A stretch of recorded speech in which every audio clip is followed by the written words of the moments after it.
so much for the lovely introduction. And kind of sometimes when you hear back of some of the quotes that you've said and what you have had to overcome in your life, so it can still make you feel a little bit emotional. Just to say, I haven't wrote a speech. I don't like writing speeches. I only start writing speeches when I went into the House of the Oireachtas. And I would like to thank the Toastmasters for having me here this evening. And just like I'm the first Senator Traveller person to address the Toastmasters, this is actually a new opportunity for me because, even keeping to the timekeeping there, I don't think I would be a good of a Toastmasters because I never stick to the time that I'm given. But there's I'm delighted to be here with, if you want to say, people who seems to be more in their 30s than in their 20s that wants to be educated around the traveller community. Obviously, the traveller community are an ethnic minority in Irish society. We have our own culture, our own way of life, and our own values, and our own language as well. Our language is called Cant or Gammon. So some traveller women may identify as being a Pavi Bio or a Minker Bio. And for me, myself, I identify as being a traveller woman, because I think language is really important, that, that we as much as engaged as possible in with people in general society. So I think that's really important, that we keep our language simple. For me, as a traveller woman, I was born and reared on a hospital site, and from a very young age, I experienced discrimination and racism barriers, if you want. Some of those barriers were internal and some were external barriers. I was an at-risk young person in school, and just a few weeks ago, actually, the vice principal would have said to me, Eileen, if I was to mark you and your ability through your exams, I would have never imagined that you would end up in the Shan. I wasn't saying that I was thick or that I was stupid of any way. It's just that I had a different way of learning and different life experience, if you want. I've seen numerous levels of inequality in Irish society, for the traveller community, for people living in direct provision, and for Black people, and obviously disabled women as well, and men, of course. There's so much in it. Like, we like to think of ourselves as the lovely, small, friendly nation, but unfortunately, from many communities, we're not included to be, the people don't be very friendly to the traveller community, for example, or don't be very friendly to people living in direct provision. And a lot of the time, that's around the lack of education, never meeting a traveller before in your life, or just going by what you hear from conversation, say, in the pub or in the local shop, or because you had a negative experience with one traveller person, that you think all traveller people are you're going to have a negative experience with all traveller people. And that's not always the case. There's 40,000 travellers in Ireland. We make up less than 1% of the population. And I'm sure there's a few GAA fans here this evening. And if we were to, we wouldn't be able to fill Croke Park with members of the traveller community. You would barely fill up a section of Croke Park along with travellers in Ireland. And yet we're treated as one of the most marginalised groups in Irish society, and one of the most hated group by the general population in Irish society. And if we look at some of the inequalities within the community, education, that inequality in education that still exists today in Ireland, the inequality of having safe and accurate accommodation, a good health service. I know that the health service in Ireland in general needs an awful lot of work, but also it needs more work when it comes to travellers' health inequalities. Every 11 deaths within the traveller community communities by suicide. Men are 7 times more likely to die by suicide than men from the general population, and women are 6 times more likely to die by suicide than women from the general population. Traveller women live 12 years less than women from the general population. Traveller men live 15 years less than men from the general population. And again, every 11 deaths within the traveller community is caused by suicide. And obviously we have to look at the root causes to that high number, and a lot of that is being oppressed against, being experiencing racism on a daily basis, being rejected. You know, if you walk into pubs or into clubs, or even sometimes in a wider circle, feeling that you're not good enough and feeling that rejection from society all of the time, and that can have an impact on your well-being, your mental health. And as well as that, like, because I'm trying to keep up with the time, so I'm speaking a little bit fast, but if we look, we don't over 86% of travellers are unemployed, and that's due obviously to one of my quotes I say is that, you know, I was told my whole life I'm never going to be anything except a traveller, and basically that comes from the outside. You know, when you're like, my family would say to me, Eileen, you're doing a lot of voluntary work, you're doing a hell of a lot of work, you go morning, day, noon and night, and you're never going to be anything from doing it, because you're only ever going to be seen as the traveller, you know, that people wouldn't give you the opportunities. And I know where my family got that from. They got that from not going into your local hospital and seeing a member of the traveller community who's a nurse, not going into your local cafe and ordering a cup of coffee off a member of the travelling community. And again, while we have travellers in these roles in employment, for a lot of the time we have to hide our identity when we work. Like, I know a doctor in the Mater Hospital who's a member of the traveller community, and he hides his identity. I know principals of schools who's a member of the traveller community that has to hide their identity. So we are in these spaces, but we don't be publicly opened around them, because again, we're afraid in case we lose our jobs due to our backgrounds. And that's a very sad world to be living in, and it's a very sad Ireland to be living in. If you want, when I got elected, my auntie couldn't say that I was her niece in her whole workplace, because she still faced the fear of, you know, of being sacked, or by, if she felt if she shares her own true identity, that she may not be trusted anymore, and that she may be seen as maybe, you know, like just a traveller as well. So we need to be very, very careful, and we need to include travellers in every part of Irish society, because we're not all of what you see on the media, and we're not all a negative community. There's really good,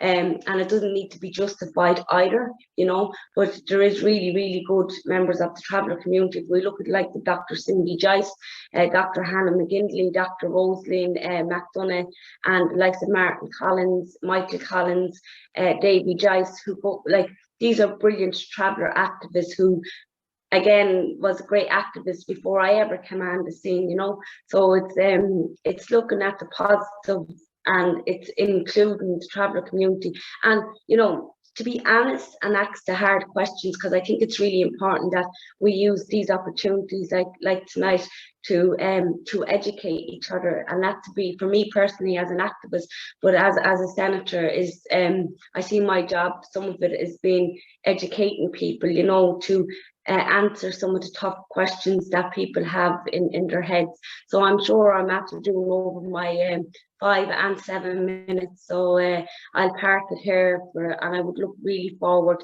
to any questions that you may have.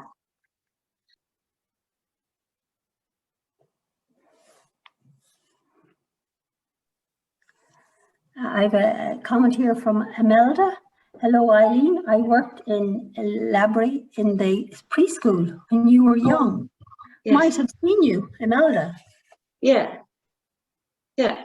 I would in Bernardo's. Yeah. Hi, Eileen. I'm trying to find where you are, Imelda. So many. Here I am.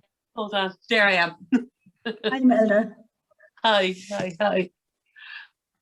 Yeah. Maria wants to ask the question, Eileen, how have you found the transition to the Oireachtas or to the Seanad? Really, it's around being true to yourself, and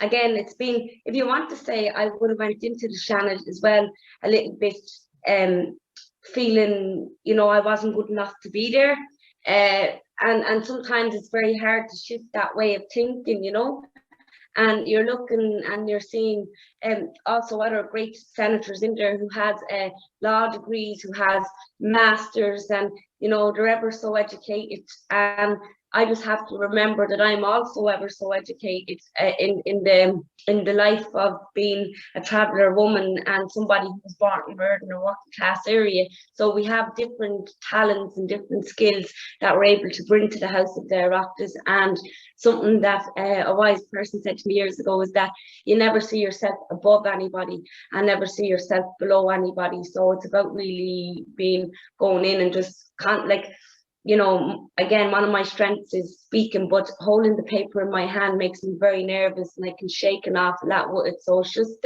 really getting used to the public speaking at that level. Yeah. Thank you very much, Eileen. And Timothy has asked you, he said that you had touched on the fact that travellers have a lower life expectancy. Is there one main reason for that, or is it a whole host of interconnected factors? Some of it would be interconnected factors, but also, the horrible accommodation that travellers have to live in. Like, my mother died at 48 years of age, over 20 years ago, and I put that down to really crap. Now, obviously, there's no evidence, there's no proof of that, but really, because I lived in the house, it's my family home, and crap accommodation where there was no heating, no good facilities in the house. And I remember a few months after she passed away, it was probably years too late, but we got heating in the house and stuff. And again, it's like, the dampness in houses, and some of the really, without sounding anyway, some of the dire accommodation that travellers have to live in is cause of that. But also, the history, the genetic diseases as well within all communities, but within the traveller community. I'm 31 years of age and I have COPD, and some of that, my mother suffered with her lungs, and one of my sisters suffers with her lungs, but so did my grandfather as well. So it's just all these health issues that go down in and passed down from generation as well. Very good. A very good question here, Eileen, and it's what can we do to help? Always be mindful of your actions, and those actions on social media, the actions in everyday life, like seeing a traveller. Sometimes it's okay, and I know that we can't do it very often now with the mask and stuff. Sometimes it's okay to smile at somebody that you don't know in society and just say, hi, how are you? Because I think that's really important. And a lot of the time, if I could be in a shop with my sister or with some of my extended family, and people would just walk past and you'd be nodding your head and smiling and saying hello, but they wouldn't nod, or like, it's every little day kindness that people in marginalised communities in general really appreciate, Okay. Thank you. And obviously to include traveller community in all that you're doing, and also and I think tonight is a lovely step in the right direction, and not only the traveller community, but people from different walks of life. I think it's really important that we include people from different walks of life. Okay, great. Martin says, a great inspiring speech, Eileen. You're a great driving force for the traveller community. If you were given 3 to 5 minutes tomorrow with the Taoiseach, what would be your one point to make to him? Is to have a safe accommodation for members of the traveller community. If I could change that, I would. And actually, I think I'd probably chance my arm and go for 2.